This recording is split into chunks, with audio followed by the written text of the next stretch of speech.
సొంతిల్లు అనేది ప్రతి ఒక్కరి కల. దానిని నెరవేర్చుకునేందుకు ఎంతో కష్టపడుతుంటారు. తక్కువ ధరలో మంచి ఆఫర్ ఉన్నప్పుడు ఇల్లు కొనుగోలు చేస్తుంటారు. రియల్ ఎస్టేట్ కంపెనీలు సైతం కస్టమర్లను ఆకర్షించేందుకు వివిధ ఆఫర్లు ఇస్తుంటాయి. ధరలు తగ్గించడం, క్యాష్ బ్యాక్ ఆఫర్లు, కార్లు, ఎలక్ట్రానిక్ ఉత్పత్తులను బహుమతులుగా ఇవ్వడం లాంటివి చేస్తాయి. వాటన్నింటినీ దాటుకుని చైనాకు చెందిన ఓ కంపెనీ ఓ సరికొత్త ఆఫర్ ప్రకటించింది.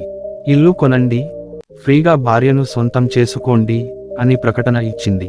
ఇప్పుడీ ప్రకటన చర్చనీయాంశంగా మారింది. చైనాలో ప్రస్తుతం రియల్ ఎస్టేట్ రంగం తీవ్ర సంక్షోభంలో కూరుకుపోయింది. ఇల్లు కొనుగోలు చేసే వారి సంఖ్య భారీగా తగ్గిపోయింది.